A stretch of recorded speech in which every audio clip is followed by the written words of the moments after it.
Last summer, the socialite writer Derek Blasberg was an overnight guest at Gwyneth Paltrow's $5.4 million Amagansett house out in the Hamptons. The story goes that in the middle of the night, he literally shat the bed and that it was like a blast radius, the likes of which no cleaning person out here has ever had to clean up. Like ceilings, like blood splatter crime scene levels. And he apparently fled in the middle of the night, like down the LIE for his life. And the friendship has never recovered. The update a year later, Gwyneth, who went and told, by the way, Oprah, Jerry and Jessica Seinfeld, everyone she could find out in the Hamptons, she told. She's still traumatized by it, and she's also refuted, swatted away the rumors that Derek was on Ozempic and that caused the explosion. She says, which means I think she just thinks that he's like a pig. I think you're right. I think a couple of things here.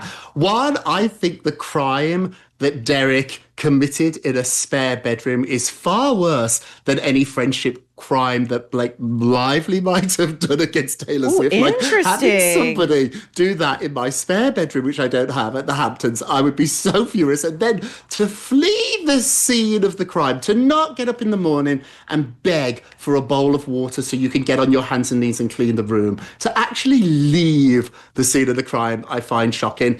Derek's a very tricky character. I've been on several TV shows with him, and he wasn't that nice to me. He's one of those Vanity Fair, very smart, very He's a professional snobby. star fucker. That's what he is. Yeah, That's what he is. According And I to the wasn't Gwyneth famous bio, enough at when the she time. first met him, she said, "What is your deal? Like, are you just a professional friend of celebrities?" Yes. And it's like, yeah, he is. He paints himself. He'd like to be Truman Capone. Like he'd like to be, except he did write Breakfast at Tiffany's and In Cold Blood, like as well as being a star effer. Yeah. Truman really was an extraordinary talent too. And a sparkling conversationalist. Exactly. Everybody wanted to be around Dazzlingly him. delicious. He's not the nicest guy. He likes these celebrities. He's managed to make a career out of being friends with Posh Spice and Gwyneth Paltrow. However, this is a story.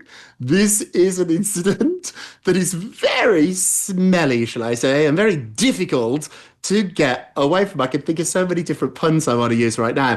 Gwyneth too is almost like the reigning queen of that sect. That group of Hamptonites. And if Gwyneth doesn't approve of you, you ain't going to be invited to Martha Stewart's or to Oprah's or the Seinfelds or Billy Joel's house. And so I think Derek, we could say, has burnt his bridges. I'm sure there's another metaphor we could say. He literally shat the bed. He shat his career.